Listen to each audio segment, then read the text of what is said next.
Bud, what's on your mind tonight? I got this email earlier this week.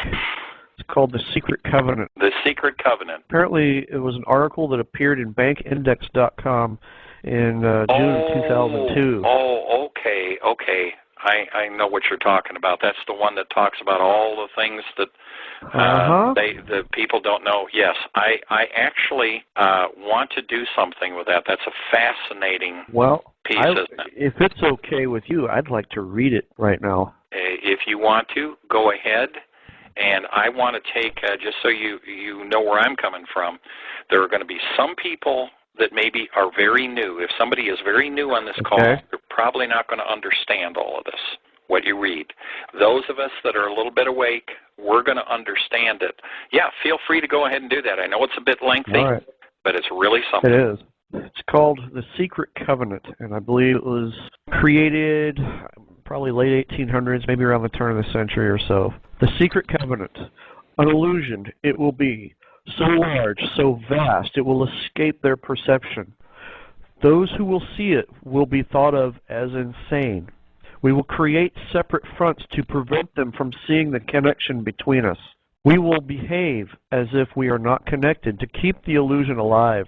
Our goal will be accomplished one drop at a time so as to never bring suspicion upon ourselves. This will also prevent them from seeing the changes as they occur. We will always stand above the relative field of their experience, for we know the secrets of the Absolute. We will work together always and remain bound by blood and secrecy. Death will come to he who speaks. We will keep their lifespan short and their minds weak while pretending to do the opposite. We will use our knowledge of science and technology in subtle ways so they will never see what is happening. We will use soft metals, aging accelerators, and sedatives in food and water, also in the air. They will be blanketed by poisons everywhere they turn. The soft metals will cause them to lose their minds. We will promise to find a cure for our many fronts, yet we will feed them more poison. The poisons will be absorbed through their skin and mouths. They will destroy their minds and reproductive systems. From all this, their children will be born dead, and we will conceal this information. The poisons will be hidden in everything that surrounds them, in what they drink, eat, breathe, and wear. We must be ingenious in dispensing the poisons, for they can see far. We will teach them that poisons are good, with fun images and musical tones. Those they look up to will help. We will enlist them to push our poisons. They will see our products being used in film and will grow accustomed to them and will never know their true effect. When they give birth, we will inject poisons into the blood of their children and convince them it's for their help. We will start early on when their minds are young. We will target their children with what children love most, sweet things. When their teeth decay, we will fill them with metals that will kill their mind and steal their future. When their ability to learn has been affected, we will create medicine that will make them sicker and cause other diseases, for which we will create yet more medicine. We will render them docile and weak before us by our power. They will grow depressed, slow, obese, and then they come to us for help. We will give them more poison. We will focus their attention towards money and material goods so they may never connect with their inner self. We will distract them with fornication, external pleasures, and games so they may never be one with the oneness of it all. Their minds will belong to us. They will do as we say. If they refuse, we shall find ways to implement mind-altering technology into their lives. We will use fear as our weapon. We will establish their governments, establish opposites within. We will own both sides. We will always hide our objective but carry out our plan. They will perform the labor for us, and we shall prosper from their toil. Our families will never mix with theirs. Our blood must be pure always, for it is the way. We will make them kill each other when it suits us. We will keep them separated from the oneness by dogma and religion. We will control all aspects of their lives and tell them what to think and how. We will guide them kindly and gently, letting them think they are guiding themselves. We will foment animosity between them through our factions. When a light shall shine, among them, we shall extinguish it by ridicule or death. We will make them rip each other's hearts apart and kill their own children. We will accomplish this by using hate as our ally, anger as our friend. The hate will blind them totally, and never shall they see that from their conflicts we emerge as their rulers. They will be busy killing each other. They will bathe in their own blood and kill their neighbors for as long as we see fit. We will benefit greatly from this, for they will not see us, for they cannot see us.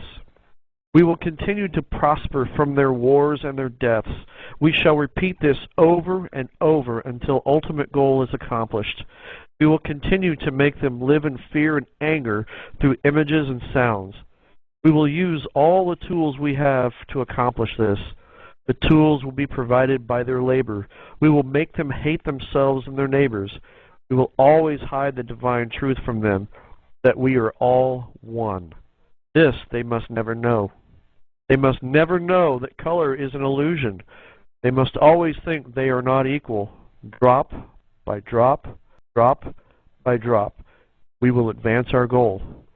We will take over their land, resources, and wealth to exercise total control over them.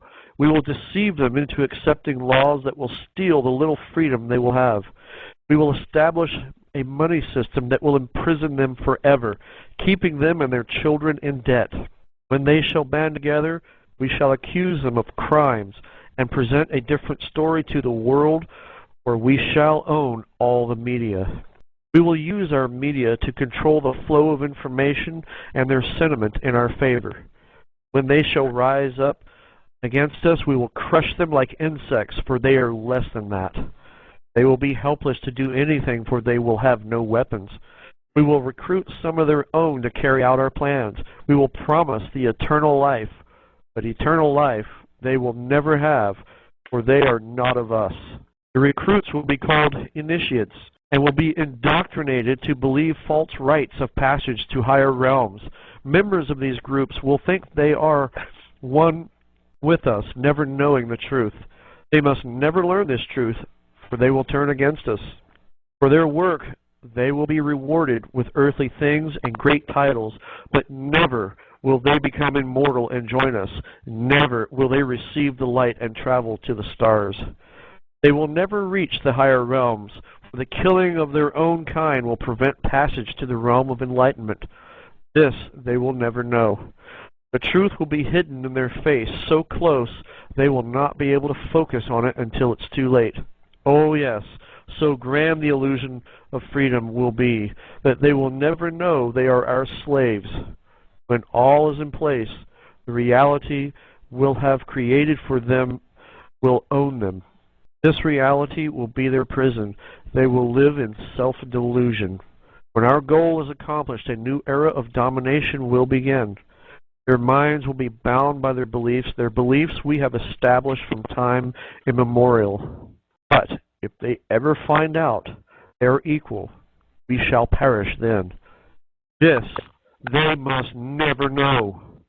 If they ever find out that together they can vanquish us, they will take action. They must never, ever find out what we have done, for if they do, we shall have no place to run, for it will be easy to see who we are once the veil has fallen. Our actions will have revealed who we are, and they will hunt us down, and no person shall give us shelter. This is the secret covenant by which we shall live the rest of our present and future lives, for this reality will transcend many generations and lifespans. This covenant is sealed by blood, our blood. We, the ones who from heaven to earth came. This covenant must never, ever be known to exist. It must never, ever be written or spoken of, for it is the consciousness it will spawn will release the fury of the prime creator upon us, and we shall be cast to the depths from whence we came and remain there until the end of infinity itself. Very interesting, isn't it? Now, we've had some comments on the board about it sounds with some of the terminology there that it might have been more recently. In fact, I would have to agree probably more recently written. But my goodness, what a thought. It's amazing, isn't it? Yeah, I mean, it explains everything that we're going through. I mean, one of the first statements, people will think you're crazy. Isn't that the truth? That is exactly what, well, my reaction when I was first told about some things. And it was a good friend of mine, Dana, and I thought, I don't know, Dana. You know, you're kind of off there in left field, aren't you? Well, I mean, that's exactly what I thought. That was my first impression, and quite frankly, it was very good that he didn't dump on me, that he spoon-fed me a little bit at first. But, you know, look where I've come in a couple of years.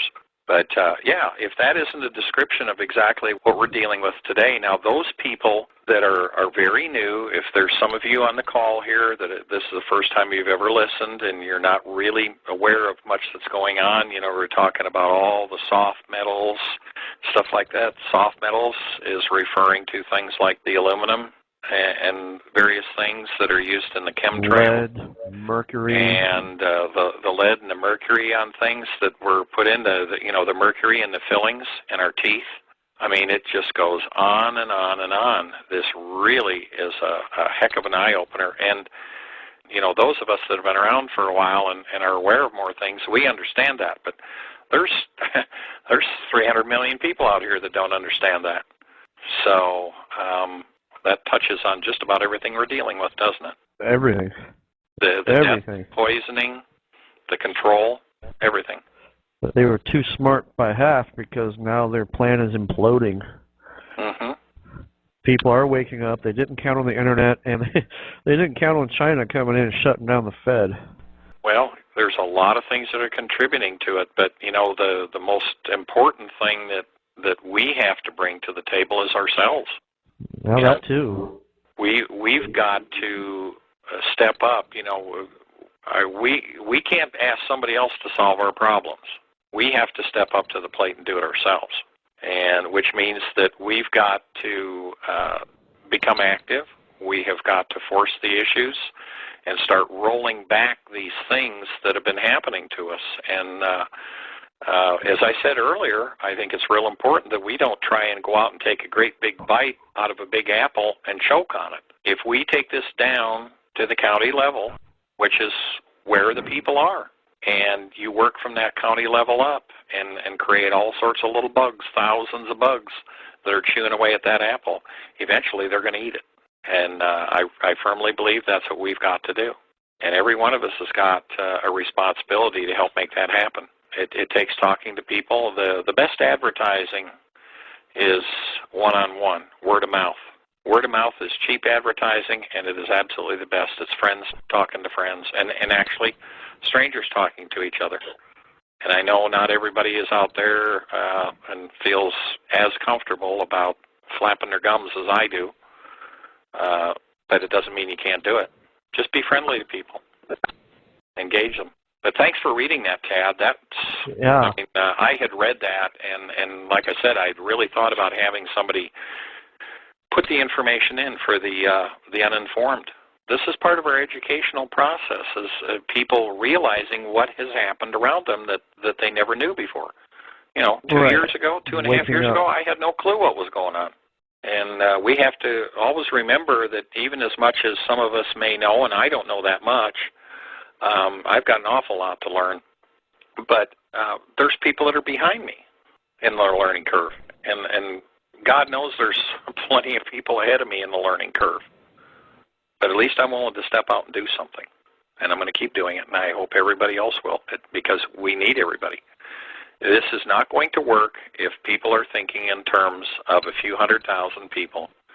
It's not going to succeed if people think about, wow, if we could get 1 million people involved, look at the impact we'd have. I'm sorry, but 1 million people out of 300-plus million is not anywhere near enough. Not anywhere near enough. I can tell you that the stuff that we're doing on the United States de jure government, we are working on technology stuff, and we're gearing up for millions to be able to handle that. Because, you know, here we come.